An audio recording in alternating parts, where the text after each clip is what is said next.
روایت ہے میرے آقا ارشاد فرماتے ہیں ماہ رمضان میں اللہ تبارک و تعالی روزانہ 10 لاکھ بندے کو جہنم سے آزاد کرتا ہے، ان کی مغفرت کرتا ہے۔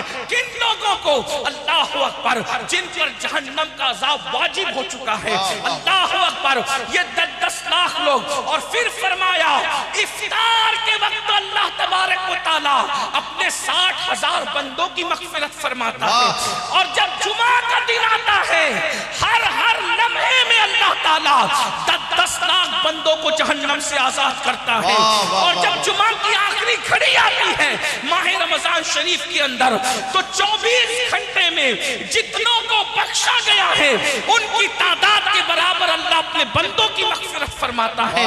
میں نے جس آیہ کریمہ کی تلاوت کی ہے اللہ تبارک و تعالی اس کے متعلق مجھے حق کہنے، آپ سب کو حق سن کر اس پر عمل کرنے اور اسے عام کرنے کی توفیق عطا فرمائے۔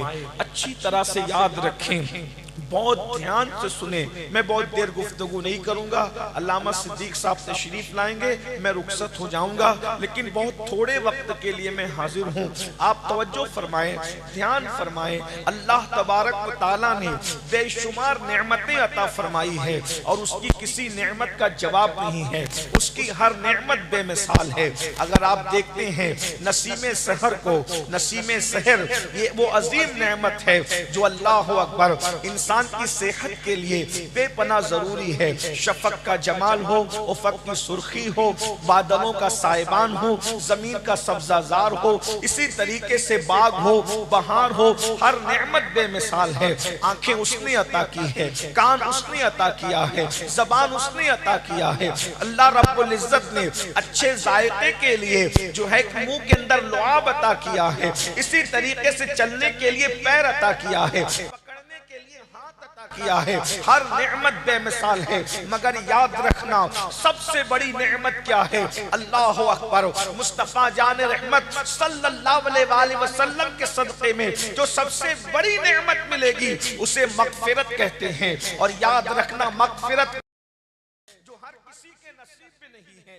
اس وقت تو پوری دنیا کے اندر 250 کروڑ لوگ کلمہ پڑھتے ہیں، یا 200 کروڑ کی تعداد بھی ہو سکتی ہے، مگر کون جنتی ہے اس کا حتمی طور پر کوئی فیصلہ نہیں کر سکتا، کون جہنمی ہے اس کا حتمی طور پر کوئی فیصلہ نہیں کر سکتا۔ ایک بات یاد رکھنا، برا نہیں ماننا، اس میں بہت سے ایسے بھی ہوں گے جو زمین پہ بیٹھے ہیں وہ بخشے جائیں گے، اس میں بہت سے ایسے بھی ہوں گے جو منبر پہ بیٹھے وہ بخشے نہ جائیں، اس لیے کہ بخشش بخشش ہے، مغفرت مغفرت ہے۔ قرآن کہتا ہے فَيَغْفِرُ مَن يَشَاءُ، جس کو چاہیں گے بخشیں گے، اور کہا جاتا ہے وَيُعَذِّبُ مَن يَشَاءُ، جس کو چاہیں گے عذاب دیں گے۔ یاد رکھنا میرے بھائیوں، اگر چاہا جائے گا تو نبی کے بیٹے کو بھی جہنم میں ڈالا جائے گا، اور اگر چاہا جائے گا تو اصحاب کہف کی دہلیز پہ بیٹھنے والے کتے کو بھی جنت عطا کی جائے گی۔ اس لیے یاد رکھو اللہ نے روزی کا اعلان، روزی کا وعدہ سب کے لیے کیا ہے، دوستوں کو بھی روزی دیں گے، دشمن کو بھی دیں گے، اللہ اکبر، باغی کو بھی دیں گے، وفادار کو بھی دیں گے، ابو بکر کو بھی دیں گے، ابو جہل کو بھی دیں گے، فرعون کو بھی دیں گے، موسیٰ کو بھی دیں گے، ابراہیم کو بھی دیں گے، نمرود کو بھی دیں گے، روزی سب کو دی جائے گی۔ معاذ اللہ جو خدا کو گالیاں دیتے ہیں، میرا اللہ کیسا رزاق ہے، کیسا کریم ہے، سبحان اللہ، جو خدا کو گالیاں دیتے ہیں، جو خدا کے وجود کو نہیں مانتے، اللہ انہیں بھی روزی عطا کرتا ہے۔ میں تو یہاں سوچتا ہوں یا اللہ جب تجھ سے ملاقات ہوگی تو کیسا مزہ آئے گا، جب تو نے محمد الرسول اللہ جیسے کریم کو پیدا کیا ہے، تیرا پیدا کیا ہوا کریم ایسا ہے تو پیدا کرنے والے تیرے کرم کا عالم کیا ہوگا، اندازہ تو فرمائے اس کے کرم کا کیا ٹھکانہ ہے۔ تو کریم ہی جو ٹھہرا تو کرم کے کیا ٹھکانے، تو نوازنے پر آئے تو نوازنے زمانے۔ اللہ کے بندو سنو، روزی سب کو دیتا ہے، ہر ایک کو عطا کرتا ہے، چونٹیوں کو بھی روزی دیتا ہے، سمندر کی تہ میں مچھلیوں کو بھی روزی دیتا ہے، وہ ہر ایک کو روزی عطا کرتا ہے۔ مگر یہ بھی سن لو، جس روزی کا وعدہ سب سے کیا ہے مگر مغفرت کا وعدہ کسی سے نہیں کیا ہے، اللہ اکبر، وہ چند خوش نصیب ہے جن کو انگلیوں کے پوروں پہ شمار کر سکتے ہو، انہی لوگوں سے، چند لوگوں سے مغفرت کا وعدہ ہے۔ اس امت کے اندر اللہ تعالیٰ اپنے حبیب سے فرما رہا ہے تاکہ تمہیں مغفرت کی اہمیت سمجھ میں آئے، بخشش کی اہمیت سمجھ میں آئے۔ سن لو میرے بھائیو، جن کو مغفرت عطا کر دی گئی اس کو جنت عطا کر دی گئی، اسی لیے ہر مرنے والے کے لیے ہم مغفرت کی دعا کرتے ہیں، مرنے والے کے لیے ایک ہی دعا کرتے ہیں، مغفرت کی دعا کرتے ہیں۔ آپ کو پتا ہے مغفرت کتنی بڑی چیز ہے؟ اللہ کے رسول جو شافعی یوم النشور ہے، جن کے سر پر تاج شفاعت سجایا گیا ہے، جن کے اشارے ابرو سے ہم جیسے کروڑوں بخشے جائیں گے، میرے امام کہتے ہیں ایک میں کیا، میرے عیسیٰ کی حقیقت کتنی، مجھ سے 100 لاکھ کو کافی ہے اشارہ تیرا، دل بس خوف سے پتہ سا اڑا جاتا ہے، پلہ ہلکا صحیح بھاری ہے بھروسہ تیرا۔ اللہ کے بندو سن لو، اللہ اپنے محبوب سے جس کے اشارے ابرو پر لوگوں کو بخشا جائے گا، ہر ایک مصطفیٰ جان رحمت کی طرف دیکھ رہا ہوگا، حتیٰ کہ خلیل اللہ کو بھی، کلیم اللہ کو بھی، کلمت اللہ کو بھی مصطفیٰ جان رحمت کی حاجت ہوگی۔ میرے امام کہتے ہیں وہ جہنم میں گیا جو ان سے مستغنی ہوا ہے خلیل اللہ کو حاجت رسول اللہ کی، مجھے بتاؤ سب ان سے جنت پائیں گے، سب کی رسائی ان تک ہوگی، ان کی رسائی خدا تک ہے، اس کے باوجود بھی مغفرت کی اہمیت بتانے کے لیے قدرت اپنے محبوب سے کہتی قل، آپ کہیے رب اغفر وارحم وانت خیر الراحمین۔ محبوب سے کہلوایا جا رہا ہے حبیب تم یہ دعا کرو، رب اغفر، اللہ مجھے بخش، میری مغفرت کر۔ حالانکہ حضور کے ساتھ اللہ نے بخشش کا وعدہ کیا، ان کے صدقے میں ان کے اگلے پچھلے بخشے جائیں گے۔ ارے وہ میں کہتا ہوں وہ اشارہ کر دیں، ان کے اشارے ابرو پر ہم جیسے کروڑوں بے حساب جنت میں چلے جائیں۔ مگر مسلمانوں مغفرت کی اہمیت کو سمجھو، محبوب سے کہلوایا جا رہا ہے رب اغفر وارحم وانت خیر الراحمین، اے اللہ میری مغفرت فرما، مجھ پہ رحم فرما، اور تو بے شک سب سے بڑھ کر رحم کرنے والوں میں رحم کرنے والا ہے۔ یہ مغفرت ہے، مغفرت کے لیے کوشش کرو، اس دنیا میں آئے ہو بخشش کا پروانہ حاصل کرنے کے لیے، اور دنیا سے جانے سے پہلے مغفرت کا پروانہ حاصل کر لو۔ مغفرت اتنی آسان نہیں جتنا جلسوں کے ناظموں نے آسان کر دیا، اور مغفرت اتنی مشکل نہیں جتنا تبلیغی جماعت کے لوگوں نے مشکل کر دیا۔ دونوں کے درمیان ہے، وہ تو نہایت سستا سودا بیچ رہے ہیں جنت کا، ہم مفلس کیا مول چکائیں، اپنا ہاتھ ہی خالی ہے۔ مغفرت کا آسان ذریعہ کیا ہے، اسی پہ گفتگو کرتا ہوں۔ ایک مرتبہ اللہ کے رسول صلی اللہ علیہ وآلہ وسلم خطبہ دینے کے لیے منبر پر تشریف لے جا رہے ہیں، غور سے سننا، اسی ایک روایت پہ میری بات پوری ہوگی۔ اللہ کے رسول صلی اللہ علیہ وآلہ وسلم خطبہ دینے کے لیے منبر پہ تشریف لے جا رہے ہیں، پہلے زینے پہ قدم رکھا، فرمایا آمین، دوسرے زینے پہ قدم رکھا، فرمایا آمین، تیسرے زینے پہ قدم رکھا، فرمایا آمین، اور اس کے بعد حضور علیہ السلام کو جب آمین کہتے ہوئے صحابہ نے سنا حیران ہو گئے، مگر وہ جانتے تھے کہ جو حضور دیکھتے ہیں وہ ہم نہیں دیکھ سکتے۔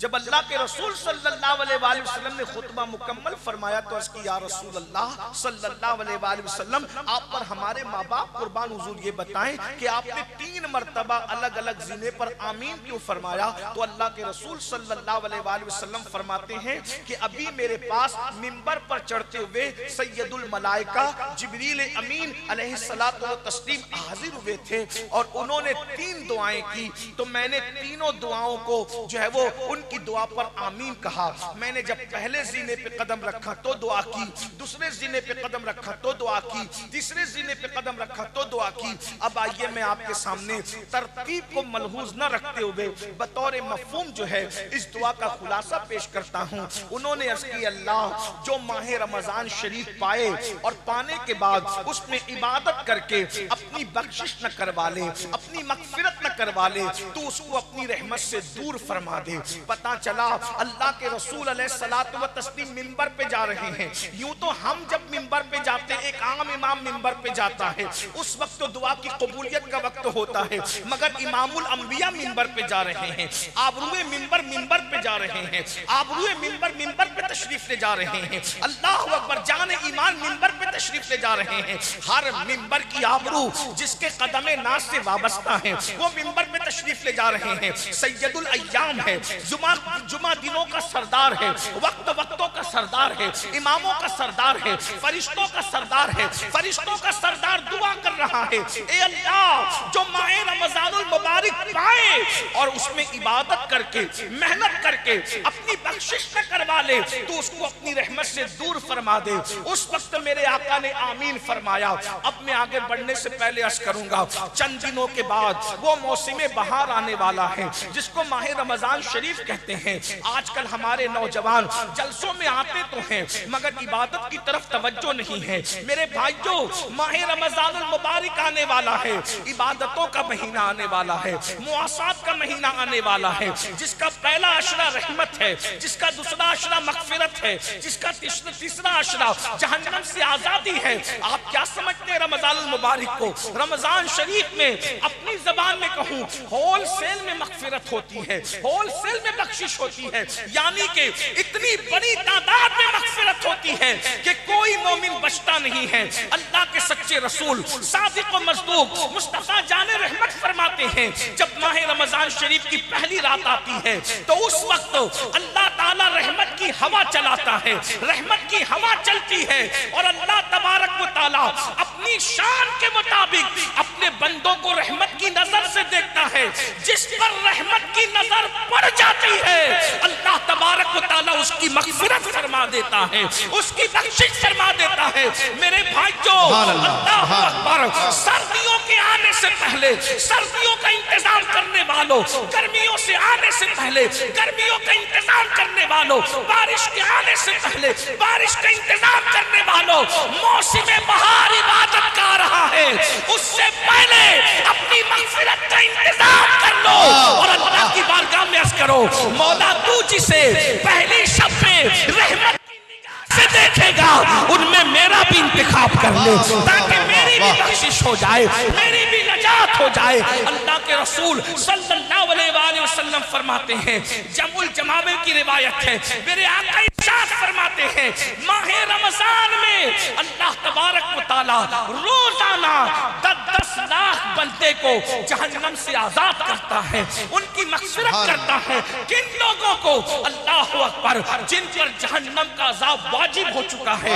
اللہ اکبر, یہ 10 لاکھ لوگ. اور پھر فرمایا افطار کے وقت اللہ تبارک و تعالی اپنے 60,000 بندوں کی مغفرت فرماتا ہے. اور جب جمعہ کا دن آتا ہے ہر لمحے میں اللہ تعالی 10 لاکھ بندوں کو جہنم سے آزاد کرتا ہے.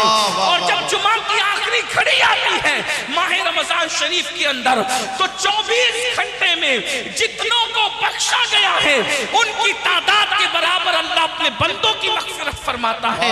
میری قوم کے جوانوں, ماہ رمضان شریف کو کرکٹ کا مہینہ نہ بناؤ. رات بھر لوگ کرکٹ کھیلتے ہیں اور دن بھر سوتے پڑے رہتے ہیں. یہ مغفرت کا مہینہ ہے. اب تو لوگ جو ہے سیریل دیکھتے ہیں, اب تو لوگ موبائل میں گیم کھیلتے ہیں. روزہ رکھو. اللہ کے رسول صلی اللہ علیہ وآلہ وسلم فرماتے ہیں ماہ رمضان کا ایک روزہ اگر کوئی جان بوجھ کے چھوڑ دے پوری زندگی روزہ رکھتا رہے, ماہ رمضان کے ایک روزے کے برابر نہیں ہو سکتا. اور فرمایا عام دنوں کے 1000 روزے اس سے افضل ماہ رمضان کا ایک روزہ ہے. اور میرے آقا روزے کی فضیلت بیان کرتے ہیں, ہر عبادت کا صلہ نیکی ہے یا جنت ہے. نماز پڑھو نیکی ملے گی یا جنت ملے گی, عبادت کرو نیکی ملے گی یا جنت ملے گی, حج کرو نیکی ملے گی جنت ملے گی, قربانی دو نیکی ملے گی جنت ملے گی, صدقہ دو نیکی ملے گی جنت ملے گی, ماں باپ کی خدمت کرو نیکی ملے گی جنت ملے گی. مگر روزہ کیا ہے؟ میرے آقا فرماتے ہیں, اللہ فرماتا ہے روزہ میرے لیے ہے اور میں ہی اس کی جزا ہوں. یعنی روزے دار کو خدا مل جائے گا. آقا ارشاد فرماتے ہیں روزے دار کو دو خوشیاں نصیب ہوتی ہے, ایک افطار کے وقت ہوتی ہے اور دوسرا لقائے رحمان کے وقت ہوتی ہے. یعنی روزے داروں کو اللہ کے دیدار کا شربت پلایا جائے گا. افطار کے وقت تو تم ٹھنڈے ٹھنڈے شربت پیتے ہو, مگر رب رحمان کے دیدار کا جب شربت پلایا جائے گا اس وقت کیسے مزے آئیں گے. ارے اندازہ تو کرو, جب اس کا محبوب اتنا خوبصورت ہے تو ایسے محبوب کو بنانے والے خدا کے حسن کا نعرہ تکبیر, نعرہ تکبیر, نعرہ رسالت, حضور سید امیر القادری صاحب قبلہ. خدا کا دیدار کرو گے, اپنے مولا کا دیدار کرو گے. اور ایک بات میں عرض کروں, قربان جائیں, اللہ اکبر, خدا کے حسن کا عالم کیا ہوگا, کیا مزے آئیں گے. صحابہ نے کہا آقا ہم اپنے اللہ کو کیسے دیکھیں گے؟ میرے آقا فرماتے ہیں جیسے تم چاند کو دیکھتے ہو ویسے تم اپنے خدا کا دیدار کرو گے. اللہ اکبر. اس لیے روزہ رکھو. کچھ لوگ بہانہ کرتے ہیں, مولانا کام پہ جانا ہوتا ہے, ڈیوٹی پہ جانا ہوتا ہے, یہ کرنا ہوتا ہے, وہ کرنا ہوتا ہے, اس لیے میں روزہ نہیں رکھ پاتا. بہانہ نہ کرو, روزہ رکھ کر کے دیکھو. ایک بات میں آپ کو بتاؤں, میرے آقا فرماتے ہیں روزہ رکھو اور صحت مند ہو جاؤ. اگر علامہ روح الامین صاحب کو اور موقع ملتا تو وہ نماز پہ آئے تھے, روزے پر بھی آتے. آج کل لوگ بہانہ کرتے ہیں کہ میں آپ کو بتاؤں, آج پوری دنیا کے حکیم اور ڈاکٹر صحت کے لیے فاسٹنگ پر زور دے رہے ہیں. فاسٹنگ کرو, فاسٹنگ کرو, وزن کم کرنا ہے تو فاسٹنگ کرو, بیماریوں سے بچنا ہے تو یہ لوگ آج فاسٹنگ کی بات کر رہے ہیں. اللہ کے رسول صلی اللہ علیہ وآلہ وسلم نے 1450 سال پہلے فرمایا روزہ رکھو صحت مند ہو جاؤ. آج ہم لوگ جو ہیں کھا کر مریض ہیں اور ہمارے اسلاف بھوکے رہ کر صحت مند تھے. بے شک, بے شک. آج 60-70 سال کی عمر میں لوگ قبرستان میں چلے جاتے, مر جاتے ہیں کھا کھا کر. اور ہمارے اسلاف روزے سے رہتے تھے اور 90 سال تک, 100 سال تک ان کی عمریں کتنی لمبی لمبی ہوتی تھی. سرکار بدیع الدین زندہ شاہ مدار کی عمر کے بارے میں دیکھیے, سینکڑوں سال کی عمر ہوئی. شاہ منور الہ آبادی کی عمر سینکڑوں سال کی ہوئی. اسی طریقے سے ہمارے اسلاف عمر دراز ہوتے تھے. اگر عمر میں درازی چاہتے ہو تو روزوں کو لازم پکڑو. اور میں تو آپ کو ایک مشورہ دیتا ہوں, صحت مند رہنا ہے تو رمضان شریف کے روزوں کے علاوہ مہینے کے 3 روزے بھی اپنے اوپر لازم کرو. ایام 20 کے روزے, 13, 14 اور 15 چاند کی تاریخ کے روزے. اللہ کے رسول اس کو سفر میں بھی ترک نہیں کرتے تھے. آپ یہ روزوں کو لازم کر کے دیکھیں, اس کی برکت آپ کو ملے گی. اللہ کے رسول صلی اللہ علیہ وآلہ وسلم فرماتے ہیں ایام 20 کے روزے رکھنے والوں کے چہرے قیامت کے دن ایسے چمکیں گے جیسے 14ویں رات کا چاند چمکتا ہے. میرے بھائیوں, رمضان شریف آ رہا ہے, رمضان شریف کا فائدہ اٹھا لو. اور آپ کو پتا ہے اللہ تعالیٰ, ابھی آپ نے علماء سے سنا ہوگا شب برات میں اللہ کہتا ہے مجھ سے روزی مانگو, مجھ سے دعائیں کر لو, مجھ سے مغفرت. یہ شب برات ایک شب برات نہیں, اللہ کے رسول علیہ السلام فرماتے رمضان شریف کی ہر رات میں غروب آفتاب سے لے کر طلوع صبح صادق تک اللہ اپنے بندوں پر خاص تجلی کرتا ہے. وہ آسمان دنیا پر نزول اجلال کرتا ہے جیسا کہ اس کی شان ہے. وہ آنے جانے سے پاک ہے, وہ خاص تجلی فرماتا ہے رمضان شریف کی ہر رات میں. اور وہ کہتا ہے میرے بندو مجھ سے مغفرت مانگ لو میں تمہیں مغفرت عطا کروں, مجھ سے روزی مانگ لو میں تمہیں روزی عطا کروں, مجھ سے رزق مانگ لو میں تمہیں رزق عطا کروں, مجھ سے اولاد مانگ لو میں تمہیں اولاد عطا کروں, مجھ سے دعائیں مانگ لو تاکہ میں تمہاری دعائیں قبول کر لوں۔ او سال بھر پریشان رہنے والوں، کبھی تعویذ کے چکر میں، کبھی وظیفوں کے چکر میں، کبھی اس کا در، کبھی اس کا در، کبھی اس کا در۔ اے میری قوم کے جوانوں، اگر اپنی پھوٹی تقدیر سنوارنا ہے، اگر اپنی بگڑی تقدیر سنوارنا ہے، اپنا سویا ہوا مقدر سنوارنا ہے، اللہ کے رسول کے ذریعے اعلان کرایا جا رہا ہے، میرے بندوں مجھ سے دعا کر لو، میں تمہاری دعا کو قبول کروں گا۔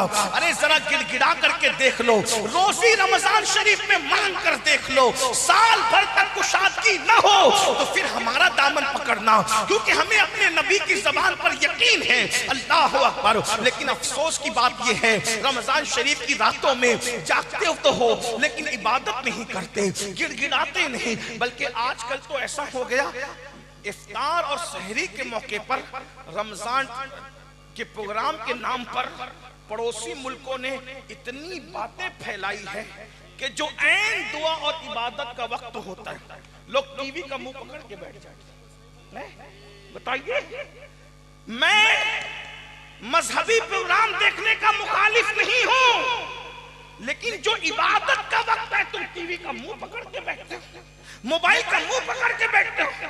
ارے افطار اور سحری کے وقت جب روزے دار دعا کرتے ہیں تو اللہ کے 70,000 فرشتے تمہاری دعاؤں پر آمین کہنے کے لیے اترتے ہیں۔ تم کتنے مقدس ہو جاتے ہو جب روزہ رکھتے ہو۔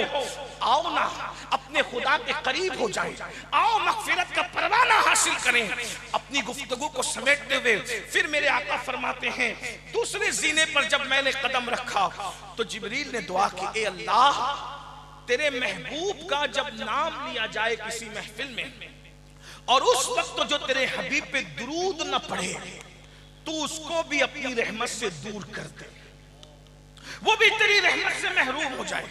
آج محفلوں میں بار بار تقریروں میں نام لیا جاتا ہے، توجہ کرنا، میں تو دیکھتا ہوں کہ بعض دیندار لوگ بھی حضور کا نام لیے جانے پر درود نہیں پڑھتے، جب کہ کوئی حضور کہے تو آپ کو صلی اللہ علیہ وآلہ وسلم کہنا چاہیے، بار بار کہو، ہر بار کہو حضور علیہ السلام۔ کوئی سرکار حضور کی طرف نسبت کر کے کہے تم کہو صلی اللہ علیہ وآلہ وسلم، حضور کہے تم کہو صلی اللہ علیہ وآلہ وسلم۔ شرماؤ مت، اس لیے کہ درود وہ عمل ہے، ہر عمل کے مردود ہونے کا خطرہ ہے، مگر درود کبھی مردود نہیں ہے، درود ہمیشہ مقبول ہے۔ بزرگوں نے فرمایا جس عبادت کے راستے جاؤ گے خطرہ ہے کہ رد کر دیا جائے، مگر درود کے دروازوں سے جاؤ گے تو اللہ تعالیٰ تمہیں قبولیت کا شرف عطا کر دے گا۔ اس لیے درود کو لازم پکڑو۔ اور محفلوں میں تو نعرہ لگانے میں سب کی آواز نکلتی ہے لیکن درود پڑھنے میں آواز نہیں نکلتی۔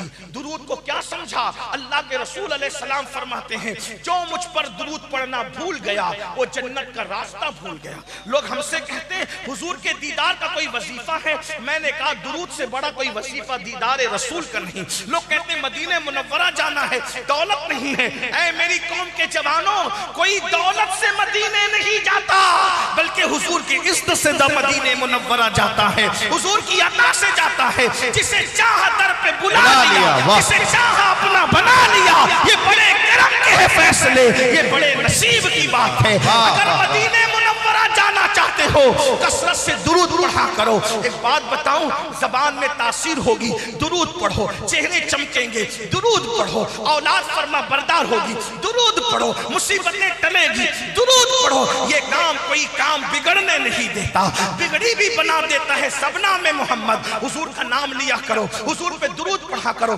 کم سے کم 500 مرتبہ ہر امتی ضرور درود پڑھا کرے۔ پتا ہے آپ کو 500 مرتبہ درود پڑھنے میں صرف 10 منٹ لگتے ہیں۔ صلی اللہ علیہ وآلہ وسلم، یہ مختصر سا درود شریف ہے، 10 منٹ میں ہو جاتا ہے۔ اور اگر 1000 بار درود پڑھو گے نا تو میرے آقا فرماتے ہیں 1000 مرتبہ درود پڑھنے والا اس سے پہلے اس کو موت نہیں آئے گی جب تک کہ وہ میرا دیدار نہ کر لے، جب تک کہ جنت میں اس کا ٹھکانہ اس کو بتا نہ دیا جائے۔ میرے بھائیوں، کیوں کسی کی غیبت کرتے ہو؟ کیوں کسی کی چغلی کرتے ہو؟ کیوں کسی کا ذکر کرتے ہو؟ اپنی محفل میں کسی اور کا ذکر کرنے کی بجائے اپنے محبوب کا ذکر کیا کرو۔ آپ کو پتا ہے سلطان محمود غزنوی ان کے انتقال کے بعد برسوں بعد ان کی قبر کھلی تو کفن بھی میلا نہیں ہوا تھا، تو لوگوں کو پتا چلا یہ بادشاہ ہو کر اس وقت تک سوتا نہیں تھا جب تک 1000 مرتبہ مصطفیٰ جان رحمت پہ درود نہیں پڑھ لیتا تھا۔ یاد رکھنا جو کثرت سے درود پڑھے گا اس کا کفن بھی میلا نہیں ہوگا، جو کثرت سے درود پڑھے گا اس کی قبر کی مٹی اس کے جسم کو نہیں کھائے گی۔ درود پر تو بہت سی باتیں ہیں، ایک واقعہ مجھے یاد آتا ہے، مدینہ منورہ جانے کے شائقین اس کو غور سے سنیں، یہ بہت پرانا نہیں، ابھی ماضی قریب کا واقعہ ہے۔ گجرات کی سرزمین پر، مولانا گجرات سے آئے ہیں اس لیے گجرات کی سرزمین پر ایک عاشق رسول رہتا تھا، بڑا غریب تھا، بڑا مفلس تھا۔ یاد رکھنا عشق رسول وہ دولت ہے جو صرف مالداروں کو نہیں ملتی بلکہ غریبوں کو بھی ملا کرتی ہے۔ عشق رسول وہ دولت ہے جو صرف خوبصورتوں کو نہیں ملا کرتی، کم خوبصورت لوگوں کو بھی مل جایا کرتی ہے۔ عشق رسول وہ دولت ہے جو صرف پڑھے لکھے لوگوں کو نہیں ملتی، ان پڑھ لوگوں کو بھی مل جایا کرتی ہے۔ ایک بات اور عرض کر دوں، عشق رسول صرف متقی لوگوں کو ملا نہیں کرتی بلکہ عشق رسول وہ دولت ہے کبھی کم متقی لوگوں کو بھی مل جاتی ہے۔ اور یاد رکھنا جسے عشق مصطفیٰ مل گیا اسے خیر کثیر مل گیا۔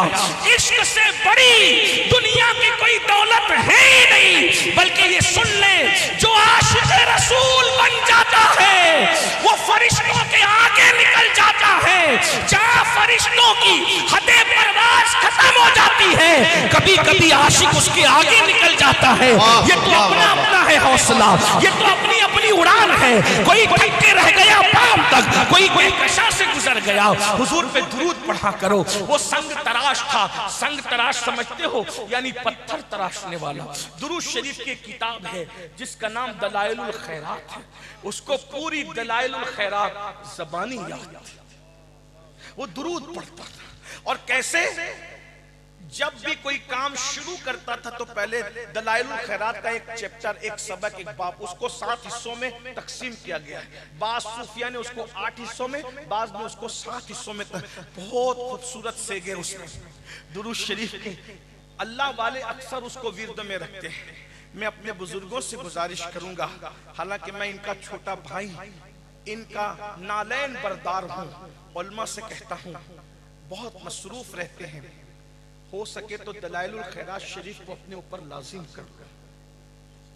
صرف 10 منٹ لگتے ہیں ایک چیپٹر پڑھنے میں، اور جب آپ پڑھنے کے عادی ہو جاتے ہیں تو کبھی 6 اور 7 منٹ میں بھی نپٹ جاتا ہے۔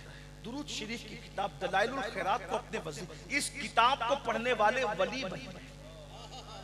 بہت بڑی چیز ہے یہ، بہت بڑی چیز۔ میرے بھائی جس درود کو پڑھنے سے شہد کی مکھیاں کڑوے کسیلے پھولوں کو شہد میں تبدیل کر دیتی، اس درود کی برکت سے ہمارا کون سا مسئلہ حل نہیں ہو سکتا۔ حضور سے اپنے رشتے کو مضبوط کرنا ہے تو درود پڑھو، درود درود درود پر۔ بلکہ شیخ محقق عبدالحق محدث دہلوی کہتے ہیں درود کے رنگ میں اتنا رنگ جاؤ کہ سوتے رہو تو بھی تمہارا دل درود پڑھتا رہے۔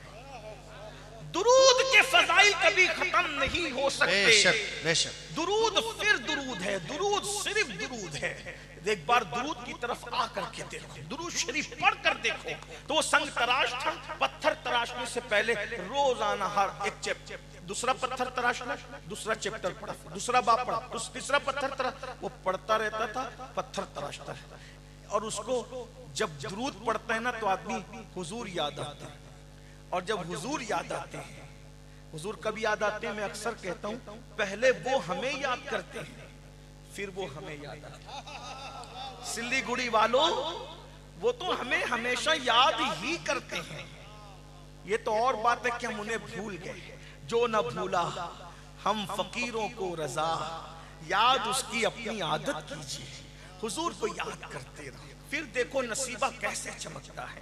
کیا ہوا؟ رو رہا ہے، حضور کی یاد میں رو، اور حضور کے عشق میں رونے سے بڑی بھی کوئی عبادت نہیں ہے۔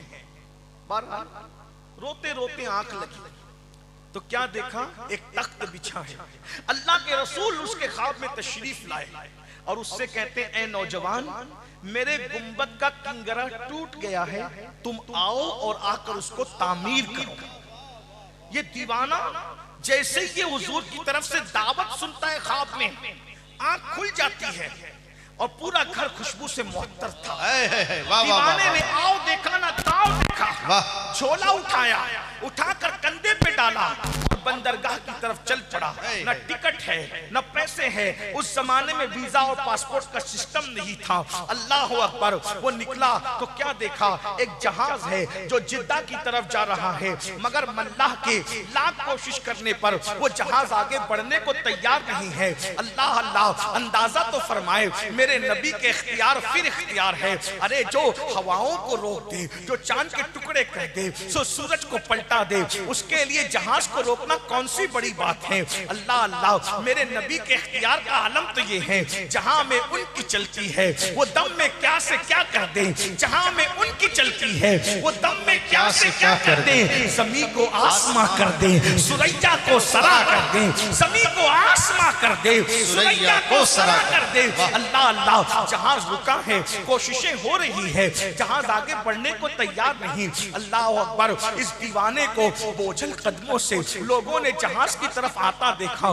ملاح نے کہا کہ کوئی نورانی صورت والا ایک اللہ کا فقیر معلوم ہوتا ہے, اسی لیے شاید جہاز نہیں چل رہا ہے. اس سے پوچھا کدھر کا ارادہ ہے, اس نے کہا مدینے جانا ہے. جہاز جدہ جا رہا تھا, اس نے کہا مدینے جانا ہے. عاشقوں کی طبیعت یہی ہے, کعبے کا نام تک نہ لیا, طیبہ ہی کہا.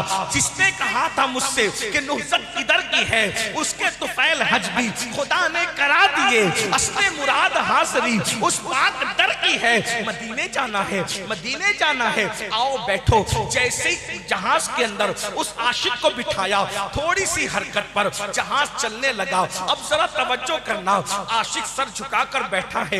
دن تیزی کے ساتھ گزرتے نہیں ہیں, اس لیے کہ ہجر کے لمحات بہت جلدی نہیں گزرا کرتے, وصل کے لمحات بہت تیزی سے گزرتے ہیں. آپ جانتے ہیں ہم جیسے گرے پڑے لوگ مدینہ منورہ جاتے ہیں تو دل چاہتا ہے کہ اڑ کر کے چلے جائیں. وہ تو بہت بڑا عاشق تھا, وہ تو سچا عاشق رسول تھا, اس کے لیے بہت بار ہو رہا تھا. بہرحال جدہ کے قریب جب جہاز پہنچا, اس کو خیال آیا سب کو اس کے معلم لینے آئیں گے. میرا تو کوئی معلم ہی نہیں ہے, مجھے کون لینے آئے گا. لیکن جیسے ہی جہاز سے اتر رہے تھے, حیرت ہوئی کہ مدینہ منورہ کے گورنر, مدینہ منورہ کے خلیفہ وہاں پر موجود ہیں, اور ہر آنے والے سے پوچھتے ہیں گجرات سے سنگ تراش تم ہو, گجرات کے سنگ تراش تم ہو, گجرات کے. سب لوگ بڑھتے جاتے ہیں. آخر یہ جھولا لے کر پھٹے پرانے کپڑے پر اللہ اکبر, اللہ کا فقیر عاشق رسول درود پڑھتے نکلا. تو کہا تم سنگ تراش ہو, گجرات سے آنے والو. ہاں میں ہی ہوں, لیکن تمہیں کیسے پتا کہ میں سنگ تراش گجرات سے آنے والا ہوں. اللہ اکبر. اور تم کون ہو؟ انہوں نے کہا میں شریف مدینہ ہوں, مدینہ منورہ کا گورنر ہوں. مدینے کا گورنر میرے لیے پوچھ رہا ہے, آخر تمہیں پتا کیسے چلا کہ میں گجرات کا سنگ تراش ہوں؟ کہا سنو, خواب میں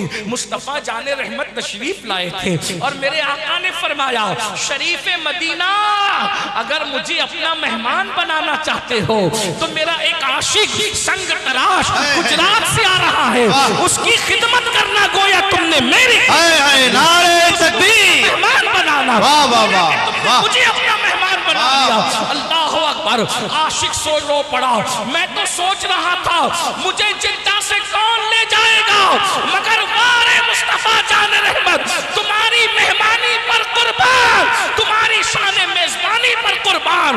وقت کے تاجدار کو ایک فقیر کے لیے ساحل سمندر پہ کھڑا کر دیا, اور اس کے بعد شریف مدینہ پورے ٹھاٹ باٹ کے ساتھ اس عاشق رسول کو مدینہ منورہ لے جاتا ہے. یہ کھا لے, یہ کر لے, وہ کر لے, کچھ نہیں, میں جس کام کے لیے آیا ہوں اسی کام سے مجھے جانا ہے. کیا کام سے آئے ہو؟ حضور نے فرمایا میرا کنگرا ٹوٹ گیا ہے, گنبد کا تمہیں تعمیر کرنا ہے. ارے کروڑوں امتیوں میں کنگرے کی تعمیر کے لیے نگاہ کس پہ پڑ رہی ہے؟ درود پڑھنے والے عاشق پہ پڑ رہی ہے, حضور کے ڈنکے بجانے والے عاشق پہ پڑ رہی ہے. اللہ اکبر. وہ پھر عاشق رسول غسل کرتا ہے, اپنے پھٹے پرانے کپڑے پہنتا ہے اور ساز و سامان لے کر گنبد کی طرف چڑھتا ہے. ہائے ہائے, ہزاروں اقطاب و ابدال نگاہوں سے جس گنبد کو بوسہ دیتے ہیں, اس گنبد پہ چڑھنے مرنے کا شرف جسے نصیب ہو رہا ہے وہ گجرات کا ایک معمولی سا سنگ تراش ہے. اندازہ تو فرمائے کمر میں رسی باندھ کر وہ چڑھا. اس کے بعد اس نے گنبد کا کنگرا تعمیر کیا. سب انتظار میں کھڑے تھے. چلو آئیں گے تو خدمت کریں گے, آئیں گے تو میزبانی کریں گے, آئیں گے تو مہمان نوازی کریں گے. لیکن جب کنگرا تعمیر ہوا وہ گنبد پہ لپٹ گیا, اس کی گردن ڈھلک گئی. لوگ انتظار کر رہے تھے آؤ تو خدمت کریں, آؤ تو خدمت کریں. جب دیر تک کوئی آواز نہ آئی تو خادموں کو اوپر چڑھایا گیا. تو لوگوں نے بتایا اس کی تو روح قفس انصری سے پرواز کر چکی ہے. جب تیری یاد میں دنیا سے گیا ہے کوئی, جان لینے کو دلہن بن کے قضا آتی ہے. اس کی قسمت پہ فدا تخت شہید کی راحت, خاک طیبہ پہ جسے چین کی نیند آئی ہو. دیکھو درود نے اس کو کہاں پہنچا دیا. اس لیے جب بھی حضور کا ذکر ہو صلی اللہ علیہ وآلہ وسلم کہا کرو, حضور پہ درود پڑھا کرو. واجب کتنی مرتبہ ہے, فرض کتنی مرتبہ ہے, میں اس میں نہیں الجھانا چاہتا. میں تو کہتا ہوں ہم عشق کے بندے ہیں. جب جب یار کا نام لیا جائے تب تب حضور پہ درود پڑھا جائے. جب جب یار کا نام لیا جائے حضور پہ درود پڑھا جائے. تیسری اور آخری بات اللہ کے رسول فرماتے ہیں جب میں تیسرے زینے پہ میں نے قدم رکھا تو جبریل نے کہا یا اللہ جو اپنے ماں باپ میں سے کسی کو بڑھاپے میں پائیں, ایک کو یا دونوں کو, اور ان کی خدمت کر کے وہ اپنے اوپر جنت لازم نہ کر لیں تو ان کو بھی اپنی رحمت سے دور کر دیں. حضور فرماتے میں نے اس پہ بھی آمین کہا. آج ماں باپ مسئلہ کشمیر بنے ہوئے ماں باپ کی طرف توجہ نہیں ہے, ماں باپ کی اہمیت بھی نہیں ہے, ماں باپ سے تعلق بھی قلبی نہیں ہے. بلکہ حالات یہ ہیں اگر پکنک پر جانا ہو, پارٹی میں جانا ہو, دوستوں کے ساتھ کھیل کود کے لیے جانا ہو, کافی پی رہے ہیں, چائے پی رہے ہیں, کھانا کھا رہے ہیں, تو ہر دوست اپنی جیب سے پیسے نکالتا ہے یا کارڈ نکالتا ہے, میں بل دوں گا, میں بل دوں گا, میں بل دوں گا. اور جب ماں باپ دواخانے میں اور ہاسپٹل میں ایڈمٹ ہوتے ہیں تو چاروں بھائی آپس میں لڑتے ہیں, پانچوں بھائی آپس میں لڑتے ہیں. تو بل دے گا تیری ماں نہیں ہے, تو بل دے گا تیرا باپ نہیں ہے. آپ سے پوچھتا ہوں جو ماں باپ جنت کی تمہارے لیے, آج ان ماں باپ سے تم دور ہو.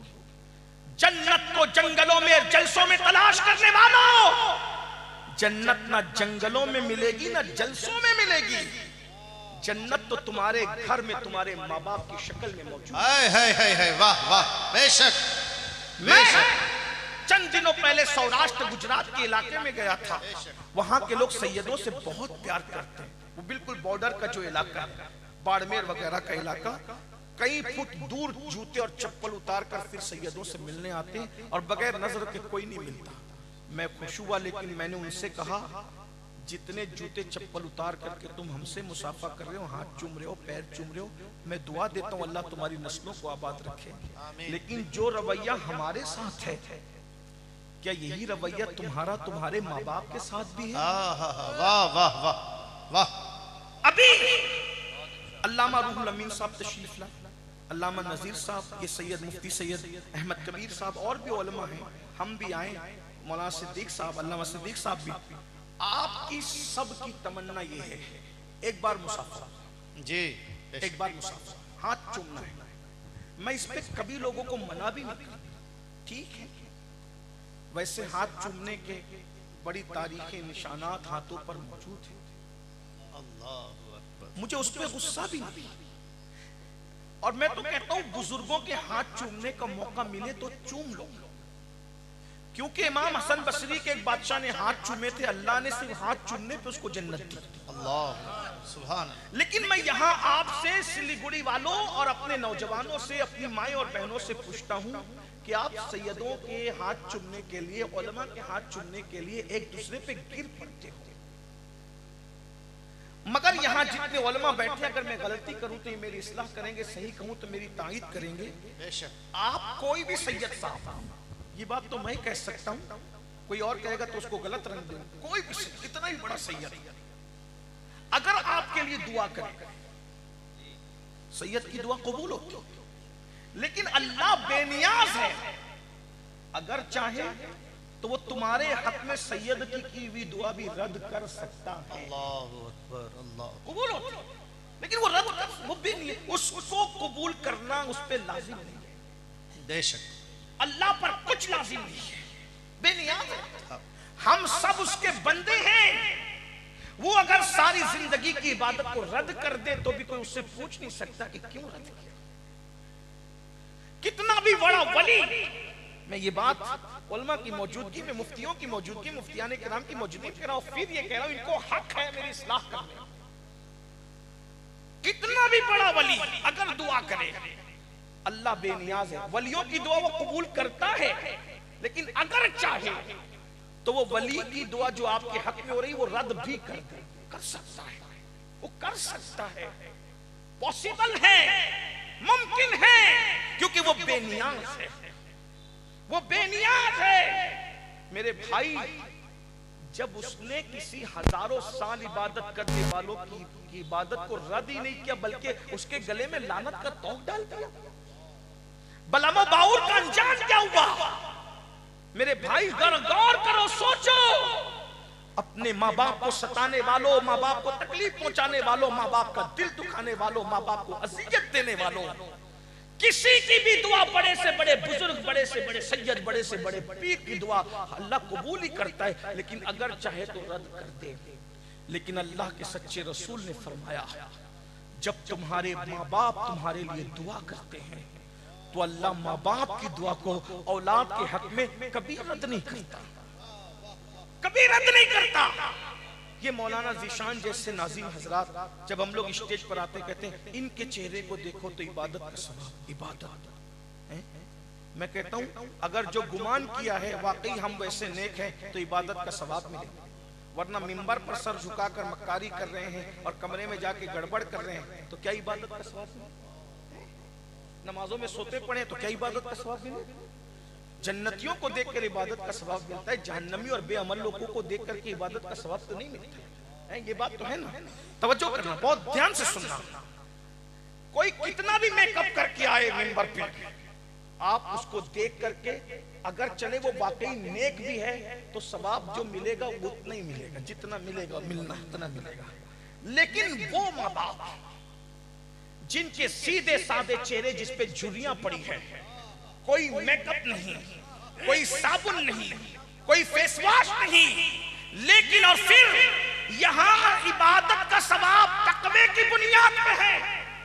اگر تقوی نہیں ہے تو عبادت کا ثواب نہیں ملے گا ہمیں دیکھ کر، نماز نہیں ہے تو عبادت کا ثواب نہیں ملے گا ہمیں دیکھ کر، اگر واقعی جیسے دکھتے ویسے نہیں ہے، لوگوں کے سامنے مکاری میں متقی بنتے ہیں اور تنہائی کے اندر شیطان کا ننگا ناچ بنتے ہیں، الا ماشاءاللہ، تو کوئی ثواب نہیں ملے گا۔ مگر سن لو، یہاں تقوی کی پرہیزگاری کی بنیاد پہ ثواب ہے، لیکن تمہارے ماں باپ نہ نمازی ہے، نہ روزے دار ہے، نہ نیک ہے، نہ متقی ہے، صرف ماں باپ ہے اور ان کی فرما بردار اولاد ہو، تم ان کو جب دیکھتے ہو تب اللہ تمہیں مقبول حج کا ثواب ہے نعرہ تکبیر، سال میں ایک مرتبہ نفلی ذی الحجہ کو حج کرتا ہے اور پتہ نہیں قبول ہے کہ رد ہے، لاکھوں روپے خرچ کر کے قبولیت کی کوئی سند نہیں ہے۔ اے ماں باپ کو دیکھنے والے، تو جتنی مرتبہ دیکھے گا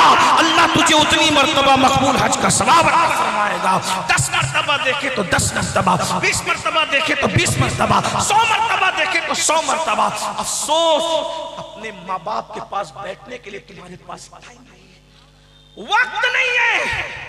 دوستوں کے پاس گھنٹوں بیٹھتے ہیں اور ماں باپ انتظار کرتے ہیں میرا بیٹا یا میری بیٹی آ کر میرے پاس 10 منٹ تو بیٹھتے ہو اپنے ماں باپ کے پاس؟ نہیں بیٹھتے۔ اور ایک بات آپ سن لیں، ہم بچے تھے جتنی ضرورت ہمیں اپنے ماں باپ کی تھی، بڑھاپے میں اتنی ہی ضرورت ہمارے ماں باپ کو ہماری ہوتی ہے۔ ماں باپ کو کچھ مت دو، صرف جا کے بیٹھ بھی جاؤ نا تو ان کا دل بڑا ہو جاتا ہے، ان کے ہاتھ چوم لو تو ان کا سینہ 56 کا ہو جاتا ہے۔ یہ سود خوروں کے سینے کیا 56 کے ہوں گے، یہ سینہ 56 کا ان کا ہوتا ہے۔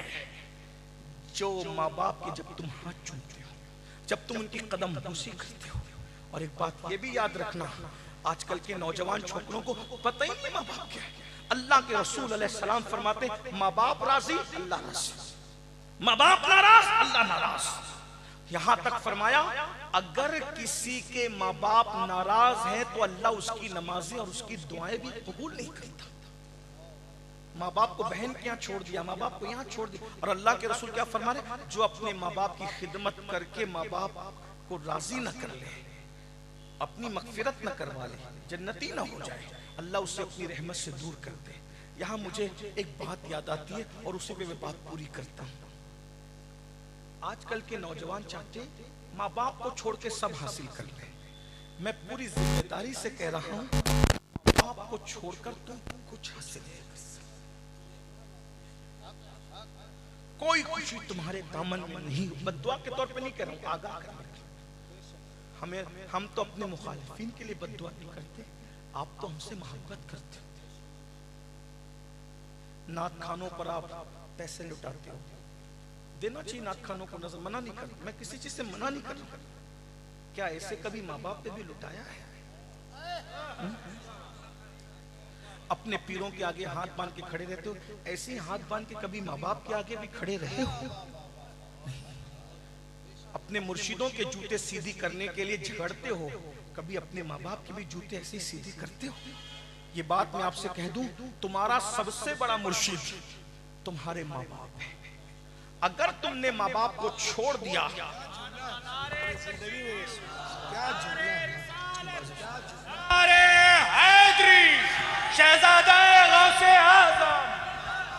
میرے بھائی اپنے ماں باپ کے تم جوتے کبھی سیدھے نہیں کرتے.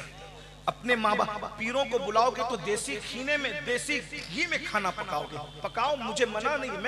میں منع نہیں کر رہا ہوں کسی چیز پہ، لوگ برا میں کیوں منع کروں گا؟ میں کہتا ہوں وہ بھی کرو، لیکن پہلے نمبر پہ تمہارا سب سے بڑا پیر تمہارے ماں باپ ہے.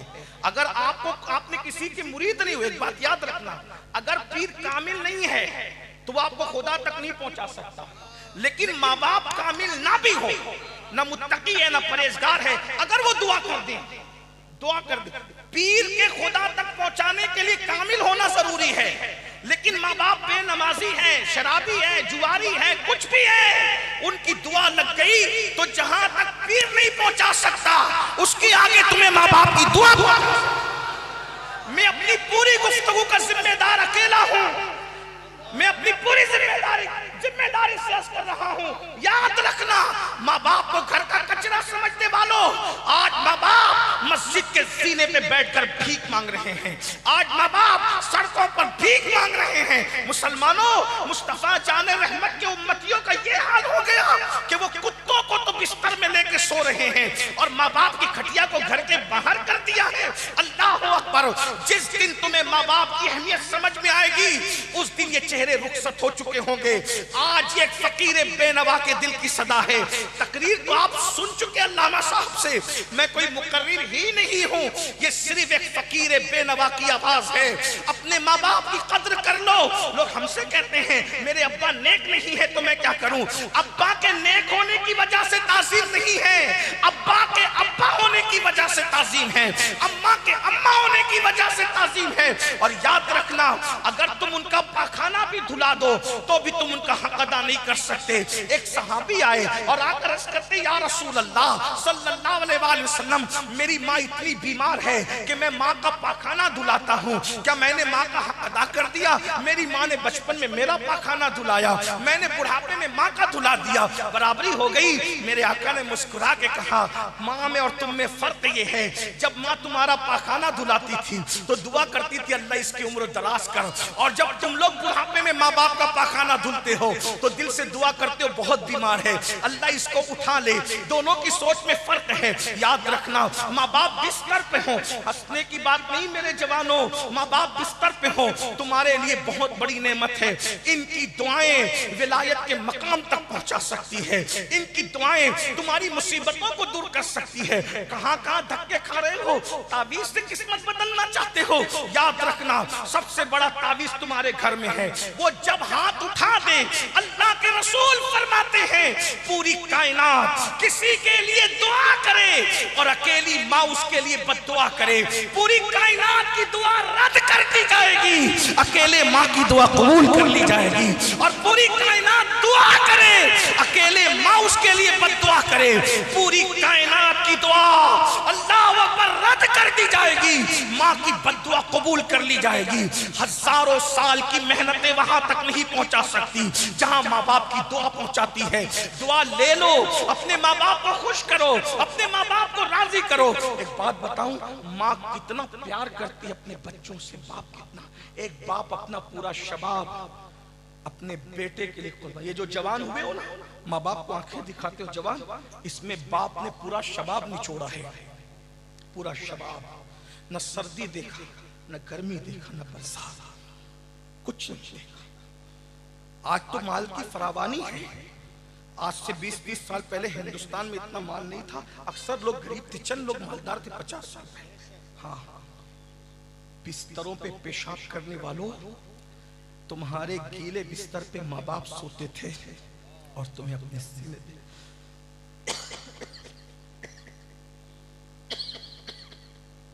تمہیں اپنے سینے پہ سلاتے تھے. نیند تھک کے آتا تھا باپ محنت کر کے, اور آدھی رات کو جب تمہارا پیٹ درد کرتا تھا تم روتے تھے, باپ غصہ نہیں کرتا تھا, گود میں اٹھاتا تھا, تمہاری ماں کو دیتا تھا, دیکھو اس کو کیا ہو گیا. ماں دودھ پلاتی تھی پھر بھی چپ نہیں ہوتے تھے. ماں جانتی تھی کہ وہ تم اس کی بات نہیں سمجھتے, پھر بھی وہ منہ چوم کے کہتی تھی میرے لال تجھے کیا ہو گیا, بتانا تجھے کیا ہو گیا, بھول گئی. جو تمہیں ایک گلاس پانی پلاتا, ایک گلاس پانی, تم اس کو تھینک یو کہتے, شکریہ کہتے. جس نے اپنے خون کو دودھ کی شکل میں 2 سال تک قطرہ قطرہ تمہارے وجود میں نچوڑا, ان کو تھینک یو کہنا بھول گئے. بتاؤ کہاں کس دنیا میں زندگی گزار رہے ہو. آج کہتے ہو رشتے نہیں آتے, ماں کی دعا سے خدا ملتا ہے. رشتہ کیا چیز ہے, خوش تو کر کے دیکھو اپنے ماں باپ, اپنے ماں باپ کو راضی تو کر کے دیکھو. اور میں نے دیکھا, یہ میرا تجربہ ہے, سب کو راضی کرنا مشکل ہے, اللہ رسول کو راضی کرنا اور ماں باپ کو راضی کرنا بہت آسان ہے, بہت آسان. ان کے قدم تو پکڑ کے دیکھو, ان کے پاس بیٹھو نا, ایک ماں کو ایسا لگتا ہے جیسے میں ملکہ بن گئی ہوں جب اس کا بیٹا اس کے گود میں سر رکھ کر تھوڑی دیر لیٹتا ہے. تمہیں بڑے بڑے القابات اچھے لگتے ہیں, سر سر, حضرت, قبلہ, کعبہ. یاد رکھنا سارے القابات میں دکھاوا ہو سکتا ہے, سارے القابات ضرورت کے تحت ہو سکتے ہیں, لیکن ایک بات میں سچی کہوں, پورے ہندوستان بھر میں, ہندوستان کے باہر بھی لوگ پتہ نہیں کیا کیا کہتے ہیں. سب سن کر دل کو تسلی نہیں ہوتی, لیکن جب گھر جاتے ہیں ایک مرتبہ ماں بیٹا کہہ کے پکارتی ہے, سارے القابات کا حسن اس ایک لفظ بیٹا کے اندر سمٹ کر آ جاتا ہے. اور ایک بات یاد رکھنا, جس دن یہ بیٹا کہنے والی آواز نہ رہے گی, تم تلاش کرو, ڈھونڈو گے, تم ڈھونڈو گے, تلاش کرو گے میرے عزیز, میرے بھائی, تم تلاش کرو گے. بلکہ اس وقت تو تم دعائیں کرو گے, کاش کہ امی خواب میں دکھتی تک نہیں, مگر پھر وہی چہرے قدر نعمت بعد زوال, جب یہ چہرے مٹی میں مل جائیں گے کبھی خواب میں بھی نظر نہیں آئیں گے. آج ان کی قدر کر لیجیے. میں آپ کو خدا کا واسطہ دے کے کہتا ہوں, اور اپنی بات کو آخری حیثیت دیتے ہوئے عرض کرتا ہوں, مجھے نہیں پتا میری بات آپ کو کتنی پسند آئے گی یا نہیں, لیکن میری حیثیت آپ کے میزبان کی نہیں, آپ میرے مہمان نہیں, آپ میرے لیے مریض کی حیثیت رکھتے ہو. ڈاکٹر نہ مریض کی پسند کی دوا دیتا ہے, نہ اپنی پسند کی, وہ ضرورت کی دیتا ہے. میں بس آخری اتنی بات کہہ کر کے جا رہا ہوں. میرے جوانوں, اچھی طرح یاد رکھنا, ایک وقت تو آئے گا تم اپنی ماں کو ضرور یاد کرو, تم اپنے باپ کو ضرور یاد کرو گے, ان کی محبتیں. اور یہ بھی سن لو, اللہ کے رسول علیہ السلام نے فرمایا کما تدین تدان,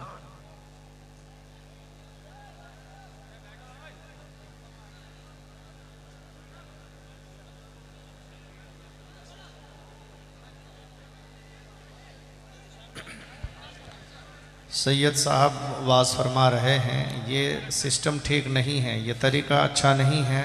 آپ کتنی اچھی اور نصیحت والی باتیں ہو رہی ہے، رو رہے ہیں علماء سے لے کر عوام تک، لیکن یہ سیلفی لینے کے چکر میں اور فوٹو کھینچنے کے چکر میں یہ بہت غلط بات ہے. آپ سبھی حضرات بیٹھیں، بڑی مہربانی ہوگی. آ رہے ہیں مہمان، بلایا گیا ہے، وہ تشریف لا رہے ہیں. سید صاحب کی تقریر سماعت کریں. آ جانے حضرت آ جانے سب لوگ جب تک درود شریف پڑھ لیں. درود پاک پڑھیے. اللہم صلی علی، بلند آواز سے پڑھی، مولانا محمد وعلی آلہ، مولانا محمد حبیبنا، سیدنا مولانا محمد وعلی آلہ، مولانا محمد. حضرت آ رہے ہیں تو راستہ چھوڑ دیجئے اور بلند آواز سے درود پاک پڑھ لیجئے. اللہم سیدنا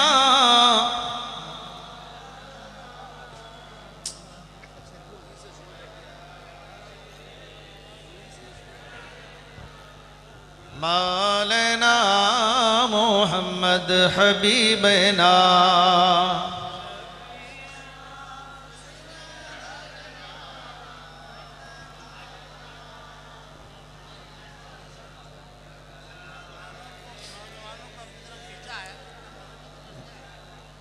مولانا محمد.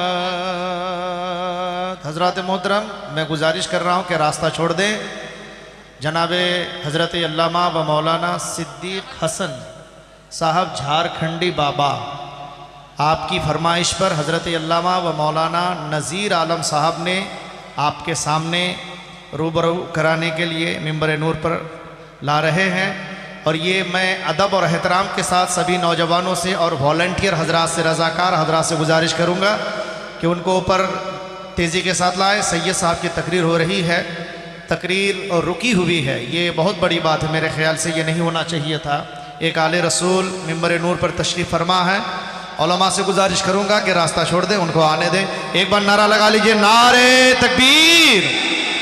بلند آواز سے جو جہاں ہے بیٹھ جائے. نعرہ تکبیر، نعرہ رسالت. یادگار اولیاء کانفرنس حضور سید امین القادری صاحب قبلہ، علماء اہل سنت. آپ لوگ اپنی جگہ بیٹھ جائیں، حضرت کی تقریر سماعت کریں. یہ دیکھیے آپ کے سامنے جھارکھنڈی بابا تشریف لا چکے ہیں، ان کی تقریر بھی آپ کو سماعت کرنی ہے. حضور سید امین القادری صاحب کی تقریر سماعت کریں. ہو گیا بھائی، ڈھائی بجے تک کا ٹائم تھا میرا، اور 2:02 ہو رہے ہیں، اور علامہ صاحب تشریف لا چکے ہیں، علامہ صدیق صاحب قبلہ. اب یہ ان کا ٹائم شروع ہو رہا ہے، اس لیے جو ہے میں اپنی گفتگو کو یہاں پر تمام کرتا ہوں.